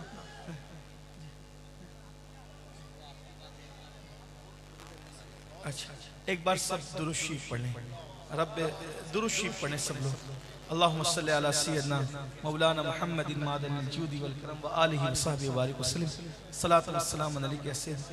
تو میں آخری بات کے طور پہ یہ عرض کر رہا تھا کہ یہ جو ہمارے ماں باپ ہیں، ان سے بڑا مرشد، یہ جہاں تک ان کی دعا بہت پاورفل دعا ہے، اور یہ نیک ہونے کی وجہ یہ حضور علیہ السلام نے فرمایا، حضور کی زبان سے نکلا ہے نا کہ ان کی دعا قبول ہے، تو وہ قبول ہے. پتھر پہ جو لکیر بنتی ہے نا، اس سے مضبوط، پتھر کی لکیر سے مضبوط مصطفیٰ جان رحمت کا قول ہے. جب انہوں نے کہہ دیا کہ ماں باپ کی دعا قبول ہے تو پھر قبول ہے. اور یہ ماں باپ ہم سے بہت پیار کرتے ہیں. میرے بھائی اتنا سمجھ لو کہ اللہ کے رسول علیہ السلام نے فرمایا کما تدین و تدان، تم جیسا کرو گے تمہارے ساتھ ویسا کیا جائے گا. اگر تم اپنے ماں باپ کا دل دکھاؤ گے تو تمہاری اولاد بھی تمہارا دل دکھائے گی. اگر تم ان کو تڑپاؤ گے تو تمہاری اولاد بھی تمہیں تڑپائے گی، اگر تم اپنے ماں باپ کو ترساؤ گے تو تمہاری اولاد بھی تمہیں ترسائے گی۔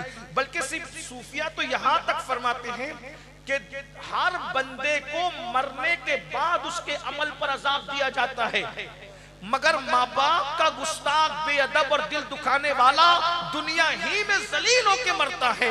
ماں باپ کے گستاخ کو اس وقت تک موت نہیں آتی جب تک کہ وہ ذلیل نہ ہو جائے، لیکن اس کے بعد بھی ماں باپ کو کتنا ہی ستا لو، کتنی تکلیف پہنچا لو، کتنی اذیت دے دو، وہ بہت جلدی سے تم سے ناراض نہیں ہوتے، وہ تم سے پیار کرتے ہیں۔ ایک بات کو بہت بے لوث محبت ہے ماں باپ، ہر بندہ ہماری صفت سے محبت کرتا ہے، اس پہ دھیان دینا، توجہ ہے۔ اب آپ نے کہا علماء کرام کا حکم ہے تو ان کے حکم پر عمل کرنے میں کوتاہی نہ ہو جائے، میں صرف ان کے حکم پر عمل کرتی رس کر رہا ہوں۔ توجہ کریں، آپ سمجھتے ہیں اس بات، ہر بندہ اپنی صفات سے محبت کرتا ہے، ہماری ذات سے کوئی محبت نہیں کرتا۔ آج آپ نے سلیگوڑی کے اندر اگر علامہ روح الامین صاحب کو بلایا، علامہ صدیق صاحب کو، معاذ ذیشان صاحب کو، ان کو بلایا، کیوں بلایا پتہ ہے؟ یہ مقرر ہے اس لیے بلایا، یہ ناظم ہے اس لیے بلایا، یہ عالم ہے اس لیے بلایا، یہ پیر ہے اس لیے بلایا، یہ لوگ تقریر کر لیتے ہیں اس لیے بلایا۔ اللہ نہ کرے، ہزار بار نہ، کروڑ بار نہ کرے، دشمنوں کے کان بہرے ہو، خاکم بدہن، اگر تقریر کرنے کے قابل ہم لوگ نہ رہ جائیں، کوئی نہیں بلائے گا، کوئی نہیں بلائے گا۔ مطلب آپ کو ہم سے پیار نہیں ہے، سچی بات۔ یہ جو علامہ صدیق صاحب کے پیچھے بھاگ رہے ہو، علامہ روح الامین کے پیچھے بھاگ رہے ہو کسی اور، تو آپ کو ہم سے پیار نہیں ہے، تقریر اچھی کرتے ہیں، تقریر سے پیار ہے، نعت اچھی پڑھتے ہیں۔ بیٹھ جاؤ بھیا، تھوڑی دیر بیٹھ جاؤ۔ پیچھے لوگ دیکھ نہیں پا رہے ہیں، سامنے بیچ میں جو نوجوان ہیں برائے کرم بیٹھ جائیں، گفتگو اچھی ہو رہی ہے، سماعت کریں، بیٹھ جائیے، پیچھے والے دیکھ نہیں پا رہے ہیں۔ جی بہت اچھا، سبحان اللہ۔ تو سب ہماری صفات سے محبت کرتے ہیں، کوئی ہماری ذات سے محبت، ذات سے محبت صرف ماں باپ کرتے ہیں۔ بیوی بھی جو ہے نا ہماری ذات سے محبت نہیں کرتی،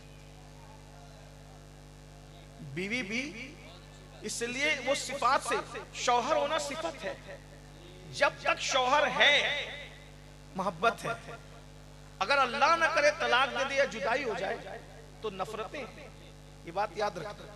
زمین کے اوپر اور آسمان کے نیچے دو ہی ہستیاں ہیں جو ہماری ذات سے محبت کرتی ہے، صفات سے کوئی لینا دینا نہیں۔ ایک تو ہمارا رسول، ایک ہمارا نبی، ایک ہمارا نبی جو ہماری صفات سے نہیں، انہیں لینا دینا ہے نہیں اس پر کہ امین القادری نیک ہے کہ بد ہے، رب حبلی امتی، ہاں یہ کالا ہے کہ گورا ہے، اس کا نسب کیا ہے، کوئی لینا دینا نہیں، پڑھا لکھا ہے کہ ان پڑھ ہے، بلکہ وہاں تو بس امتی ہے، اس لیے پیار ہے، اور اتنا پیار ہے کہ سجدے میں سر ہے اور رب حبلی امتی کی صدا ہے۔ یہ محبوب ہے، ہمارے آقا ہیں، امتی سے پیار ہے، پاپی ہے تو امتی سے پیار ہے، بلکہ اللہ اکبر اتنا پیار ہے کہ جب خدا کے قرب میں پہنچے تو اللہ نے کہا السلام علیکہ ایھا النبی، علماء موجود ہے، السلام علیکہ جواب یہ بنتا ہے، کیا بنتا ہے؟ السلام علیکہ والسلام علیہ، علیکہ کا جواب علیہ بنتا ہے، علینا نہیں بنتا، مگر رسول اللہ نے کیا کہا؟ الصلاۃ والسلام علینا وعلی عباد اللہ الصالحین، کہ ہم پر سلام میں واحد کا صیغہ ہے اور جواب میں جمع کا صیغہ ہے، اور جمع میں بھی پھر صالحین کو الگ کیا ہے، والسلام علینا وعلی عباد اللہ الصالحین، ہم پر بھی اور تیرے نیک بندوں پر بھی۔ تو یہ ہم میں کون ہے؟ اللہ اکبر، نیکوں کو الگ کیا کیونکہ وہ سلام کے قابل تھے، لیکن گنہگاروں کو اپنے ساتھ سمیٹ لیا کہ ان کے گناہ کی وجہ سے ان کو الگ نہ کر دینا، ان کو چھاٹ نہ دینا، محبوب کی وجہ سے ان مجرموں پر بھی سلام نازل فرما۔ اتنا پیار ہے امت سے، اور یہ امت کا حال دیکھ لو۔ اور دوسرا کون ہم سے پیار کرتا ہے؟ عنوان کے تحت ہمارے ماں باپ، جب ہم مقرر نہیں تھے تو بھی وہ ہم سے پیار کر رہے تھے، ہم ناطقہ نہیں تھے تو بھی ہم سے پیار کر رہے تھے، غلاظت دلا رہے تھے تو بھی پیار کر رہے تھے، ناک بہ رہی تھی تو بھی پیار کر رہے تھے، بستر میں پیشاب کر رہے تھے تو بھی پیار کر رہے تھے۔ اب آپ مجھے بتائیں نا، اگر آج کسی مقرر کی ناک بہ جائے نا، سماعتوں پہ گرا گزر رہا ہوگا، لیکن بہت بری بات کر کے بہت اچھا فلسفہ سمجھانے کی کوشش۔ اس لیے سماعتوں میں بار میں ایسی بات نہیں کرتا، لیکن اس کے لیے مجھے تھوڑا نیچے اترنا پڑے گا، ورنہ ہمارے یہاں مسلک یہ ہے، صوفیہ کا مسلک، کہ ہمیں ابے کہنے سے بھی منع کیا گیا۔ ایک مرتبہ خواجہ بندہ نواز گیسو دراز ایک مفتی صاحب سے جو حکیم بھی تھے، دوست بھی تھے، ان سے ملنے گئے تو ایک ہندو آیا دوا لینے کے لیے، اس کا نام بنو تھا، تو انہوں نے کہا ابے بنو بعد میں آنا۔ تو بندہ نواز سرکار نے کہا مفتی صاحب آپ بھی ابے بولتے ہو؟ آپ بھی ابے بولتے ہو؟ تو انہوں نے کہا حضرت وہ ہندو تھا نا، اس لیے میں نے، کافر تھا اس لیے ابے بولا۔ تو بندہ نواز فرماتے ہیں وہ کافر تھا نا، تم تو مومن ہو۔ صوفیہ کے یہاں مخلوق خدا کو ابے کہنا ذرا کوئی ناجائز و حرام نہیں ہے، جن کے رتبے ہیں سوا، ان کو سوا مشکل ہے۔ ہمارے حضور صلی اللہ علیہ وآلہ وسلم کی اگر باتوں کا ذکر کروں تو یہاں بہت باتیں ہوں، یہ آپ تو ماں بہن تولتے ہو، میرے بھائی آپ کی کیا بات ہے؟ غریب نواز کہتے ہیں جو کسی کو گالی دے مومن کو، مرتے وقت اس کی زبان پہ کلمہ نہیں آئے گا۔ آپ تو بیوی کو بھی ماں بہن کی گالی، آپ تو بھائی کو بھی ماں بہن کی گالی دے، تو آپ کی بات نہیں کر رہا ہوں، لیکن یہ صوفیہ کا مسلک ہے، کسی کافر کو بھی ابے۔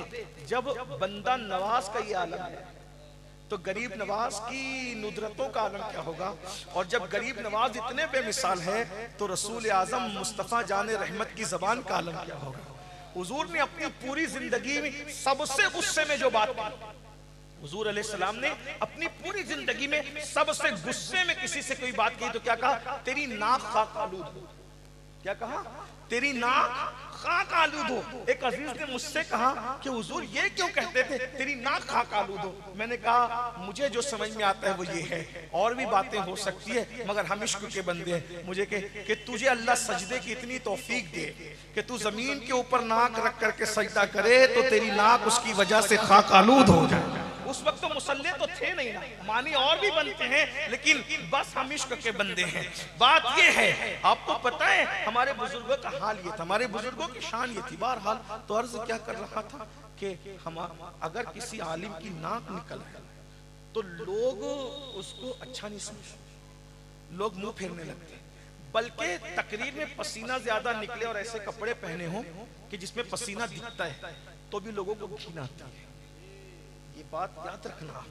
ہاں آپ مجھے بتائیں، اتنے بڑے منصب پہ فائز ہو کے صرف ناک نکل آئے اور پسینہ نکل آئے تو ہمیں گھن آنے بھی چاہیے، طبیعت کی نظافت ہوتی ہے، اچھی بات ہے، لیکن ہمارے ماں باپ تو ہماری غلاظتوں کے بعد بھی، پاکھانے کے بعد بھی ہم سے پیار کر رہے تھے۔ تو ساری دنیا آپ کی صفات سے پیار کرتی ہے اور آپ ان پہ پھسل رہے ہو، اور جو صرف آپ کی ذات سے پیار کرتے ہیں، اور وہ رشتہ قدرت نے اتنا مضبوط بنایا ہے، دوست میں جھگڑا ہوا دوستی ٹوٹ گئی، بیوی سے اختلاف ہوا طلاق ہوا رشتہ ٹوٹ گیا، پیر سے بیعت توڑ دی رشتہ ٹوٹ گیا، مقرر سے بات چیت بند ہوئی رشتہ ٹوٹ گیا، امام مسجد سے فارغ ہو گیا رشتہ ٹوٹ گیا، لیکن یہ ماں باپ ہے، ماں باپ ناراض ہو تو بھی رشتہ نہیں ٹوٹتا، مر جائیں تو بھی رشتہ نہیں ٹوٹتا۔ اگر کوئی کسی کے بارے میں کہے وہ تیرا ارے وہ فلاں تھا نا، وہ عبد الرحمن تھا چلا گیا، امام صاحب کے بارے میں کچھ کہا، لیکن ماں باپ سے کتنے بھی ناراض ہو کیا کہیں گے؟ میرے ماں باپ ایسے، میرے ماں باپ، یعنی ماں باپ کا رشتہ ایسا ہے یہ ٹوٹ ہی نہیں سکتا، یہ بہت محبت کرتے ہیں۔ آخری بات جو کہہ رہا تھا اس کو سمجھنے پھر بات ختم ہوتی کہ آپ ماں باپ کو چھوڑ کر کچھ بھی کر لیں، آپ کو کوئی خوشی نہیں ملے گی، اللہ تک نہیں ملے گا آپ کو۔ بس اس سلسلے میں جو آخری بات درد دل کے طور پہ پہنچانا ہے اس کا ماحول بن گیا، میں انتظار اسی کا کر رہا تھا، آپ تھوڑا سا بے چین ہوئے تھے۔ سنیے، ہماری جماعت میں، ہمارے بزرگوں میں، صوفیہ میں ایک بہت بڑے بزرگ ہیں، سلطان العارفین حضرت سیدنا بایزید بستامی رحمت اللہ علیہ، سن لے اس پر، حضرت بایزید سید الطائفہ طاؤس العلماء حضرت جنید بغدادی فرماتے ہیں کہ ولیوں کی کائنات میں بایزید کو وہ مقام اللہ نے عطا کیا ہے جو فرشتوں کی کائنات میں اللہ نے جبریل علیہ السلام کو عطا فرمایا۔ ہمارے یہاں ولیوں کے صوفیہ نے مختلف طبقے بتائے، سیدی اعلیٰ حضرت امام علیہ سنت نے 28 درجے بتائے، بعض لوگوں نے 100 بتائے، بعض نے 70 بتائے، جتنے بھی ہو سب نے اپنے اپنے تجربے کے حساب سے بتایا ہے نا۔ تو مگر اتنا ضرور ہے کہ کچھ منصب ہیں، ولایت میں ایک منزل آتی ہے، ولایت میں ایک منزل آتی ہے، اس کو مقام حضوری کہتے ہیں۔ ولایت میں ایک منزل آتی ہے، آپ اس کو شاید اس اصطلاح کو صوفیہ کی نہ سمجھ سکیں، لیکن اس کو سمجھانے کے لیے اتنا سمجھ لیں کہ یہ جو مقام حضوری ہے صوفیہ کے نزدیک، اس میں بندہ جدھر نظر اٹھاتا ہے ادھر یار کا جلوہ اس کو نظر آتا ہے۔ بایزید بستامی بچپن ہی میں ولی بن گئے تھے، لیکن دل میں لالچ یہ تھی کہ مجھے مقام حضوری ملے، یعنی میں جدھر نظر کروں ادھر یار کا جلوہ نظر آئے۔ میرے امام نے بھی اس طرح اشارہ کیا ہے، جب فنا فی الرسول بندہ ہوتا ہے وہی جلوہ شہر بشہر ہے، وہی اصل عالم دیر ہے، وہی لیر ہے، وہی بیر ہے، وہی پاٹ ہے، وہی دھار ہے، انہی کی بو مایہ سمن ہے، انہی کا جلوہ چمن چمن ہے، انہی سے گلشن مہک رہے ہیں، انہی کی رنگت گلاب میں ہے، وہی ہے اول وہی ہے آخر، وہی ہے ظاہر وہی ہے باطن، اسی کے جلوے اسی سے ملنے، اسی سے اس کی طرف گئے تھے۔ مختلف مقام پر انہوں نے ذکر کیا ہے، جب بندہ فنائیت میں جاتا ہے تو کیا ہوتا ہے، تو وہ چاہتے تھے کہ مجھے مقام حضوری مل جائے، یعنی جدھر نظر کروں ادھر یار نظر آئے۔ ماں تھی، بوڑھی ہو گئی تھی، ایک دن وہ ماں کے پاس آئے اور ماں کے پاس بیٹھ کہنے لگے امی مجھے مقام حضوری چاہیے، مجھے مقام حضوری چاہیے، اور میں رات دن عبادت کرنے کی کوشش کرتا ہوں، مگر تمہیں پالنا ہے، تمہاری خدمت کرنا ہے، کمانا ہے، روٹی روزی کرنا ہے، اس میں عبادت کا موقع ملتا ہے، پھر کام پہ لگ جاتا ہوں، تو جو مقام چاہتا ہوں وہ مقام مجھے مل نہیں پاتا۔ اگر ماں تم اجازت دو تو میں جنگل میں چلا جاؤں، رات دن اللہ اللہ کروں، عبادت کروں، تو مجھے مقام حضوری مل جائے گا۔ ماں کا جواب تھا بیٹا ماں تو اولاد کی ہر خوشی کے لیے قربانی دیتی ہے، اگر تم کو ایسا لگتا ہے کہ مجھے چھوڑ کر تمہیں اللہ مل جائے گا تو میری طرف سے اجازت ہے، تم چلے جاؤ۔ بایزید بستامی 40 سال تک جنگلوں میں اللہ کی عبادت کرتے رہے، 40 سال تک کھانا نہیں کھایا۔ ہو سکتا لوگ اس کو کہانی قصہ سمجھے، لیکن 40 سال میں انہوں نے کھانا نہیں کھایا، درخت کی پتیاں کھاتے تھے اور اسی پہ سحری اور افطار کرتے تھے۔ بزرگوں نے لکھا کہ ان کی گردن ہری ہو گئی تھی درخت کی پتیاں کھاتے کھاتے، اور ان 40 سالوں میں کبھی آئینہ بھی نہیں دیکھا، بس یار کی عبادت میں مصروف، عبادت عبادت عبادت۔ ایک دن ایک جنگل سے دوسرے جنگل جا رہے تھے، بھولے بھٹکے ان کو بستی نظر آئی۔ جب بستی نظر آئی تو سلطان العارفین نے ذہن پہ زور دیا تو لگے یہ تو میرے شہر کی بستی، یہ بستان کی بستی ہے نا۔ جب بستان میں پہنچے تو ماں یاد آئی، 40 سال کے بعد ماں یاد آئی۔ اتنے مصروف تھے عبادت میں کہ ماں کو بھی فراموش کیا، دوستوں کو بھی خود کو فراموش کر دیا خدا کی عبادت میں، اتنے مگن ہو گئے، اتنے ڈوب گئے خدا کی عبادت میں، محو عبادت ہو گئے۔ جب ماں یاد آئی تو خیال کیا چلو یار آج ماں سے ملتے ہیں۔ شیطان نے وسوسہ ڈالا تم بوڑھے ہو گئے، ماں تو انتقال کر گئی، فوراً خیال ہے اگر امی کا انتقال بھی اگر ہو گیا ہو تو کم سے کم ماں کی مزار پہ تو فاتحہ پڑھنے چلیں تو صحیح۔ جب گئے تو دیکھا کہ گھر سلامت ہے، سوچا گھر سلامت ہے، مکان سلامت ہے، مطلب مکین بھی سلامت ہے۔ سوچا امی سے مل لوں، دستک دوں۔ پھر خیال آیا بایزید تم نے بچپن سے آج تک کبھی ماں کو نیند سے نہیں اٹھایا، اب ماں کو نیند سے اٹھا کے ماں کو دکھ مت دو، اس کی نیند میں خلل مت کرو، توہین مت کرو، بیٹھو ماں کے جگنے کا انتظار کرو۔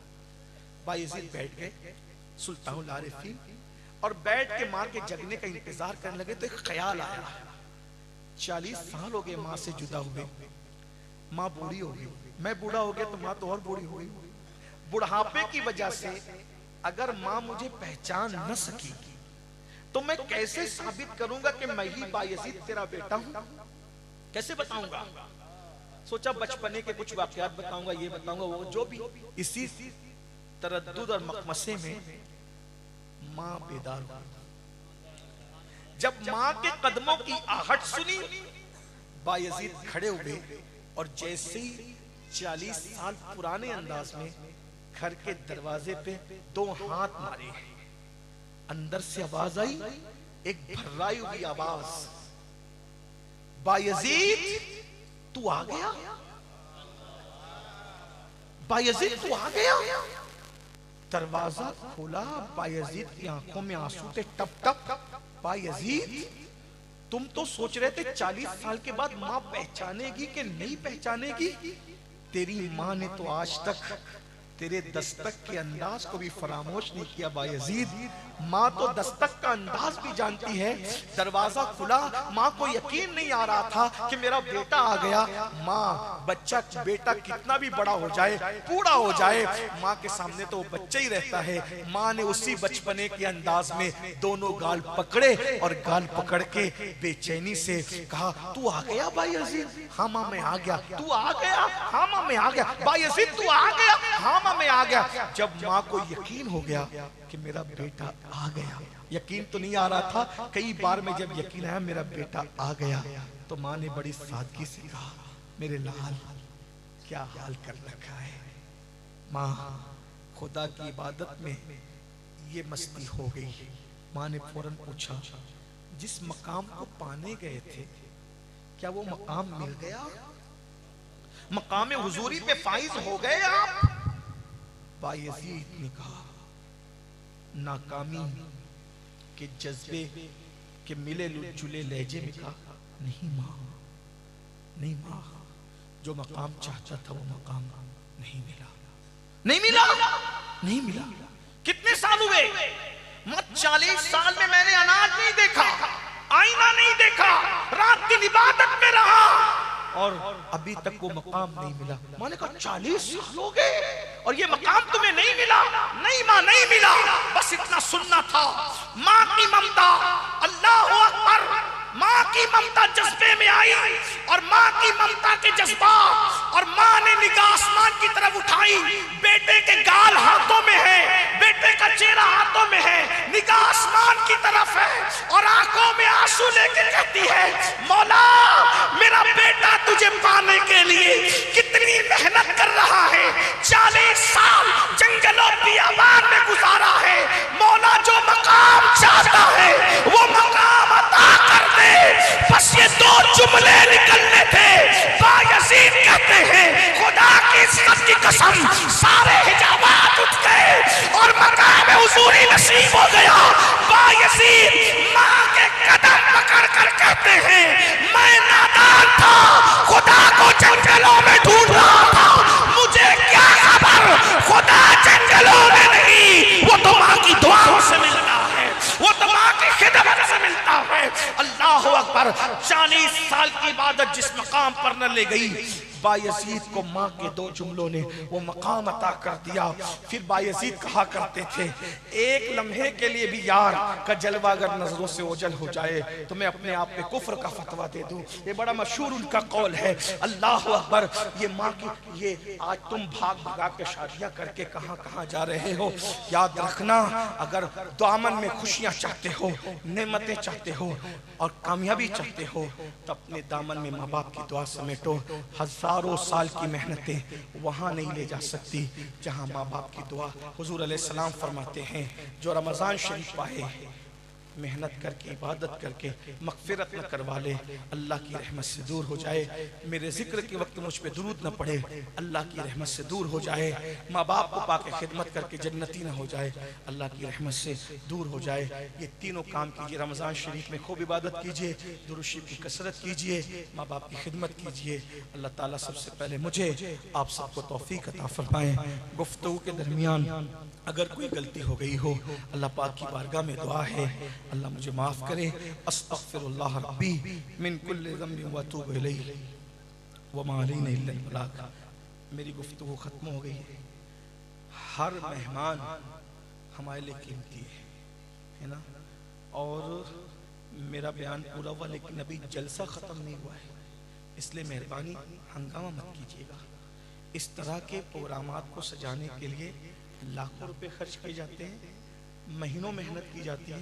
جب ایسی محفلیں سجتی ہے، آپ لوگ ایک لاؤبالی حرکت کی وجہ سے پوری محفل پہ سوالیہ نشان کھڑا ہو جاتا ہے.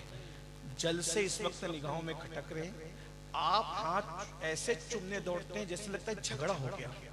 اگر وہ کلپ بنا کر کے لوگ حاسدین کے حوالے کر دے کہ ان کے جلسوں میں جھگڑا ہوتا ہے، تو کم سے کم یہ جو ٹوٹی پھوٹی خدمت ہو رہی ہے نا، یہ بھی کہیں حاسدین کی نظر اس کو نہ لگ جائے. ہمارے جلسوں کا ڈسپلین ایسا ہونا چاہیے کہ صرف تقریریں تبلیغ نہ کریں، جلسے کا ماحول تبلیغ کرے. گزرنے والا بندہ دیکھے کہ یار جب ان کے جلسوں کے ڈسپلین کا یہ عالم ہے تو یہ قوم کتنی ڈسپلین والی ہوگی. تو یہ انداز ہونا چاہیے. دیکھو ملو مصافحہ کرو سب اپنی جگہ، لیکن مصافحہ کسی کو دھکا دے کے کرنا، دھکا دینا تو یہ ناجائز ہوا، مصافحہ کرنا تو یہ سنت ہوا. تو ایک حرام کام، ناجائز کام کر کے آپ ایک مستحب کام کے لیے بڑھیں، یہ اچھی بات نہیں ہے. ہمارے رسول صلی اللہ علیہ وسلم نے تو حجر اسود کے لیے بھی فرمایا کہ بھیڑ ہو تو صرف استلام کرو. لیکن یہ علماء کے لیے نہیں کہہ رہا ہوں کہ علماء کا استلام ایسا نہیں کہہ رہا ہوں، لیکن یہ کہ اتنی عظیم چیز ہے. فرمایا کہ حجر اسود اللہ کا ہاتھ ہے، دست قدرت ہے. جو اللہ سے مصافحہ کرنا چاہتا ہے وہ حجر اسود کو چومے، گویا اللہ سے مصافحہ کرنے کے برابر ہے حجر اسود کا چومنا. لیکن اس کے لیے بھی حضور علیہ السلام نے فرمایا کہ بھیڑ ہو استلام کر لو، جو چومنے کا ثواب ہے وہ استلام کرنے کا ثواب ہے. تو اگر علامہ روح الامین صاحب سے آپ کو مصافحہ کرنے کا شوق ہو، نگاہوں سے بوسہ دیجئے چہروں کا، نگاہوں سے بوسہ دیجئے چہرے کا. اور آج آپ کے لیے ٹاسک یہ ہے، آج کے لیے ٹاسک یہ، مجھے ملنا بہت پسند ہے کیونکہ علماء فرماتے ہیں، سیدی اعلیٰ حضرت نے فتاوی رضویہ شریف میں لکھا جہاں 40 مومن جمع ہو ان میں ایک اللہ کا ولی ہوتا ہے. تو میں سوچتا ہوں یار کسی بیٹھے ہوئے 40 میں سے کوئی جو اللہ کا ولی ہوگا وہی مصافحہ کر لے تو مجھ پہ بھی جہنم حرام ہو جائے گی، میرا کام بن جائے گا. میں خود بھی چاہتا ہوں، لیکن ایک بات یہ ہے آج میں آپ سے کسی سے مصافحہ نہیں کروں گا. کیوں؟ میں آپ کو ٹاسک دے رہا ہوں، کام دے رہا ہوں، ورک دے رہا ہوں آپ کو، اور ہوم ورک دے رہا ہوں. کیا؟ سنیے سنیے آپ سنیے، آپ کو آج مجھ سے مصافحہ نہیں کرنا، اور میں آپ پہ پابندی لگا رہا ہوں کہ ہمارے بڑے بھائی علامہ روح الامین سے مصافحہ آج نہیں ہوگا. کیوں؟ آج صرف اپنے ماں باپ سے مصافحہ ہوگا. اگر آج آپ اپنے ماں باپ سے جا کے مصافحہ کر کے ہاتھ چومتے ہیں، آئندہ جب آئیں گے مجھے بتائیے کہ میں نے ماں باپ کے ہاتھ چومنے شروع کر دیے، پھر اپنا ہاتھ آپ کو دیں گے. جب تک آپ چومنا چاہیں گے ہاتھ ہمارا ہوگا، قبضہ تمہارا ہوگا. لیکن آج آپ نہیں بولو، اس پہ سب ایگری کرتے، سب ایگری کرتے. سلیگوڑی والے وعدے کے پکے ہیں، وعدے کے پکے ہیں. میں چیک کروں گا آج کہ کیا واقعی آپ وعدے کے پکے ہیں. علامہ روح الامین صاحب بہت دیر سے بیٹھے ہیں، ان کو استنجا کی حاجت ہو سکتی ہے، اس لیے ہم دونوں بھائی یہاں سے جائیں گے. ہم دونوں بھائی یہاں سے چلے جائیں گے. آپ لوگ دیکھتا ہوں چیک کر کے، اگر اس ایک جملے پر آپ نے عمل کیا تو میں سمجھوں گا کہ پورے جلسے پہ آپ عمل کریں گے. اور اس ایک جملے پہ آپ نے عمل نہیں کیا تو پھر آئندہ سال کے لیے مولانا نذیر جانے آپ جانے، ہم تو نہیں آئیں گے. اگر آپ تقریر پہ عمل نہیں کریں گے پھر کیوں آئے بھائی؟ کیونکہ تقریر ہمارا پیشہ تو ہے نہیں. تو آپ تقریر پہ عمل کریں گے تو ہم بار بار آئیں گے، بلائیں گے تو بھی آئیں گے، نہیں بلائیں گے تو بھی آئیں گے. ٹھیک ہے؟ تب ہم ذرا چیک کرتے ہیں. پہلا جملہ، یہ پیسے 2 منٹ کے لیے خالی کریں. اب ہم چیک کرتے ہیں، روح الامین بھی جا رہے اور ان کے پیچھے جدھر جدھر روح گئی ادھر جسم جائے گا. روح جا رہی ہے آگے، پیچھے پیچھے امین.